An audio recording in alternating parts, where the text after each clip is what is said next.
دولت دنیا کی ہو یا ایمان کی، جتنی زیادہ بڑھ جائے اتنی نیند کم ہو جاتی ہے۔ دو انسانوں کا پیٹ کبھی نہیں بھرتا، پہلا وہ جس کو علم کی بھوک ہو اور دوسرا وہ جس کو مال کی بھوک ہو۔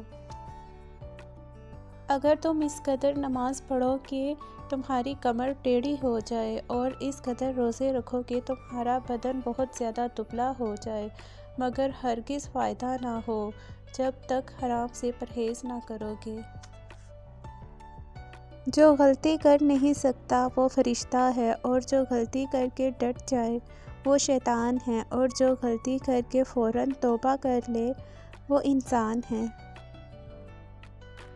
دنیا نصیب سے ملتی ہے اور آخرت محنت سے، لیکن لوگ محنت دنیا کے لیے کرتے ہیں اور آخرت کو نصیب پر چھوڑ دیتے ہیں۔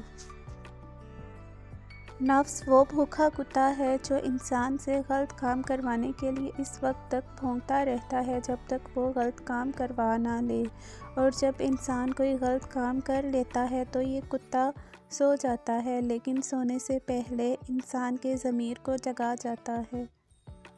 اگر رزق عقل اور دانشوری سے ملتا تو جانور اور بیوقوف بھوکے مر جاتے۔ حرام چیزوں اور حرام کاموں سے ہمیشہ بچتے رہو، تمہاری دعائیں قبول ہونا شروع ہو جائیں گی۔ کسی کی پہچان علم سے نہیں ہوتی بلکہ ادب سے ہوتی ہے، کیونکہ علم تو ابلیس کے پاس بھی تھا لیکن وہ ادب سے محروم تھا۔ ادب کا دروازہ اتنا چھوٹا اور تنگ ہوتا ہے کہ اس میں داخل ہونے سے پہلے سر کو جھکانا پڑتا ہے۔ کتے سے 5 خصلتیں سیکھ لو، کامیاب ہو جاؤ گے۔ اول، بھوکا ہوتا ہے مگر اپنے مالک کا دروازہ نہیں چھوڑتا۔ دوسرا، تمام رات جاگتا ہے اور مالک کے گھر کی چوکیداری کرتا ہے۔